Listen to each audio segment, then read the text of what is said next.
The crystal wine glasses clinked as my sister Amanda raised her fourth toast of the evening. To success, she declared, her designer bracelet catching the light, and to finally proving that hard work and ambition pay off. I sat quietly at the far end of our parents' elaborate dining table, nursing my single glass of wine. The same table where 20 years ago we'd shared simple family dinners before Amanda discovered her calling in the corporate world. "Oh, Emma," she turned to me with that familiar condescending smile. "I almost forgot you were there. Still running that little craft shop downtown?" "Vintage furniture restoration," I corrected softly, though I knew she didn't care about the difference.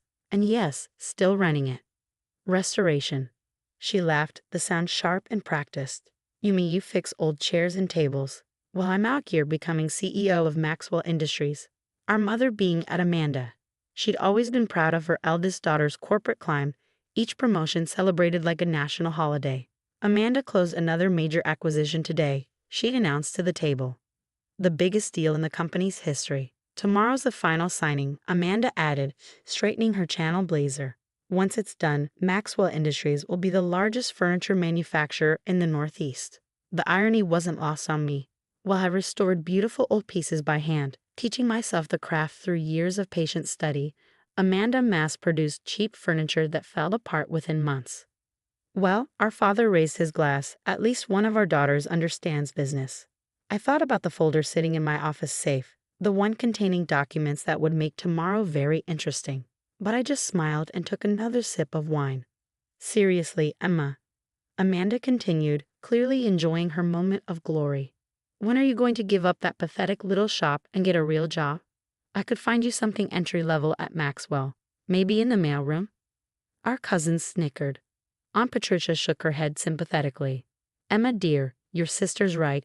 It's time to think about your future." If they only knew. 10 years ago, when Amanda was still climbing a corporate ladder, I discovered my passion for furniture restoration almost by accident. I found an old Victorian desk at a garage sale, its beauty hidden under years of neglect. Something about it called to me.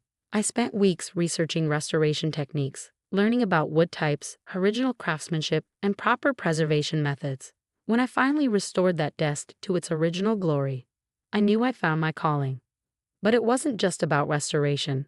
I saw something bigger, a way to preserve history while building a sustainable future. I opened my shop, Timeless Treasures, with my savings and a small loan from our grandmother, the only family member who believed in my vision.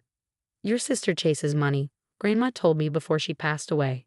"But you, my dear, you chase excellence. Remember that." What my family didn't know, what they never bothered to learn, was that Timeless Treasures was just the public face of my business. Behind the scenes, I'd built a network of artisans, collectors, and investors who shared my vision. We didn't just restore furniture. We preserved historical pieces, advised museums, and quietly acquired struggling furniture companies with potential. One of those companies was Maxwell Industries. 5 years ago, when Amanda was still in middle management, Maxwell was on the verge of bankruptcy. Their CEO had run the company into the ground with poor decisions and cheaper materials. I saw an opportunity. Through a series of shell companies and quiet negotiations, I purchased controlling interest in Maxwell Industries. But instead of announcing my ownership, I stayed in the shadows, watching as the board appointed new management, including my ambitious sister. Amanda had no idea that every major decision, every promotion, every acquisition she'd orchestrated had required my quiet approval. Her meteoric rise to CEO wasn't quite the solo triumph she believed it to be. And tomorrow's big signing, the deal she'd been bragging about all evening, it would require the signature of Maxwell's majority owner, me. "You know what your problem is, Emma?" Amanda's voice cut through my thoughts. She was on her 5th glass of wine now, her words slightly slurred. "You lack vision. You're content to stay small, fixing broken things in your little shop while I'm out here building an empire." Our mother nodded in agreement. Amanda has always been the ambitious one. I thought about the antique ledger in my office, the one documenting my ownership of not just Maxwell Industries, but 6 other major furniture manufacturers across the country. My little shop was just the tip of a very large iceberg. "Maybe you're right," I said, standing up. "It's getting late, and I have an important meeting tomorrow morning." Amanda laughed again. "Oh, finally selling that dusty old shop?" I gathered my coat, fighting back a smile. No, actually. I'm attending a signing ceremony for a major corporate acquisition. Should be quite interesting. Don't tell me you're serving coffee at my signing tomorrow. Amanda nearly spilled her wine. That would be too perfect. Our father frowned. Emma, don't embarrass your sister at her big moment. Wouldn't dream of it, I said quietly, heading for the door. See you all tomorrow.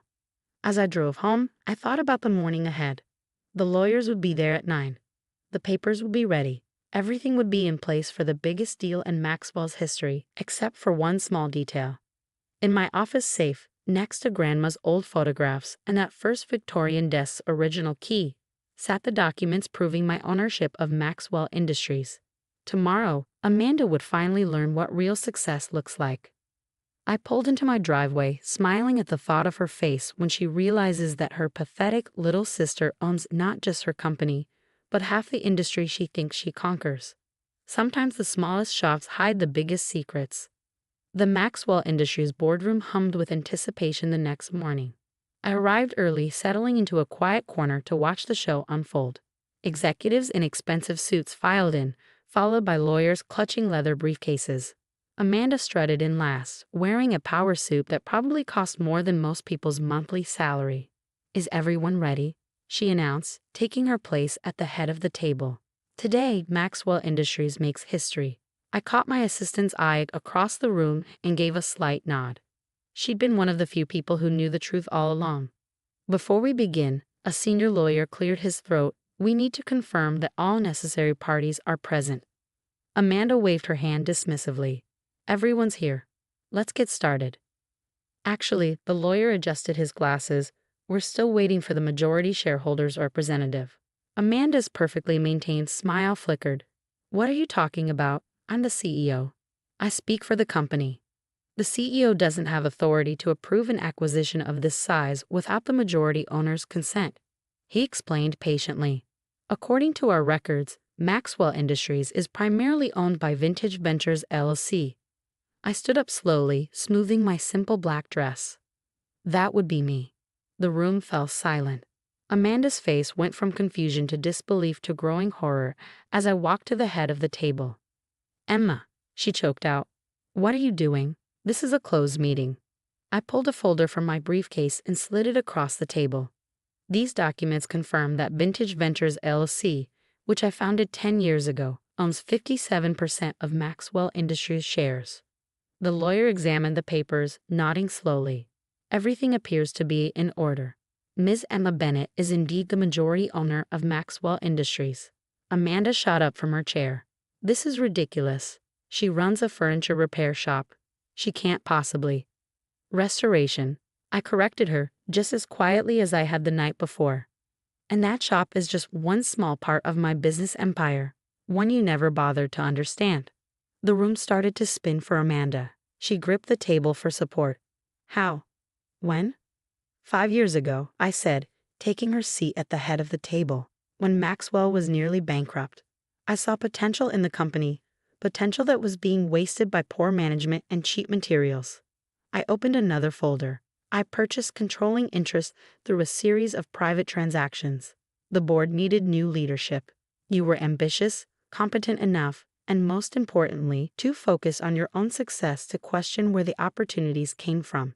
Every promotion, Amanda whispered, realization dawning. Every acquisition. Required my approval, yes, I smiled. Though I let you believe they were all your idea. Our parents chose that moment to burst into the room. They'd apparently been waiting in the lobby, expecting to witness Amanda's triumph. What's going on?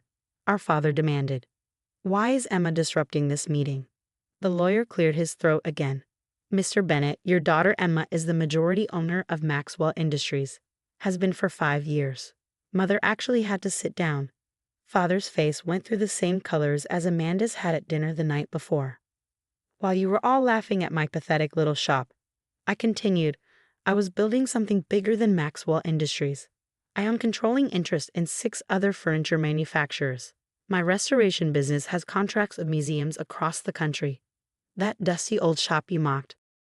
It's the public face of a corporation worth over $300 million. Amanda slumped into a chair. Why didn't you tell us? Would you have believed me? I asked simply. You were also convinced I was wasting my life, so certain that success only looks one way. I tried to tell you about my business, but you never listened. You were too busy planning your next power move. I turned to the lawyers. Now, about this acquisition. I've reviewed the terms, and they need revision. The current proposal would lead to factory closures and hundreds of lost jobs. That's not how we do business. But the profit margins, Amanda started to argue, are not more important than people's livelihoods. I cut her off. Quality and sustainability matter more than quick profits. That's something you never understood, Amanda. You chase numbers. I build legacy. I pulled out a new contract. Here's the revised proposal. We acquire the company but maintain all existing factories. We invest in better materials, proper craftsmanship, and employee training. Yes, it cuts into immediate profits, but it builds something that lasts. The lawyers reviewed the new terms while Amanda stared at me like she was seeing a stranger. Maybe she was. The quiet little sister she thought she knew had never really existed. One more thing, I added. Amanda, you're being reassigned. Her head snapped up. You're firing me? No, I'm making you head of our new apprenticeship program. You'll work directly with our craftsmen, learning what actually goes into making quality furniture. Maybe then you'll understand the difference between building something and just running a business. You can't do this, our father interjected. Amanda is a CEO. No, I said firmly. Amanda is an employee of my company, a company I built while you were all too busy mocking my choices to notice my success. I stood up, gathering my papers. The meeting is adjourned. We'll reconvene once everyone has reviewed the new terms. Amanda, your reassignment begins next week. I suggest you spend the weekend thinking about what really matters in business and in life. As I walked out of the boardroom, I heard my mother's shocked whisper. All this time we thought. That's the problem. I called back without turning around. You all spent so much time thinking you knew better that you never bothered to see what was right in front of you. Back in my little shop that evening, I ran my hands over the smooth wood of that first Victorian desk, the one that had started it all.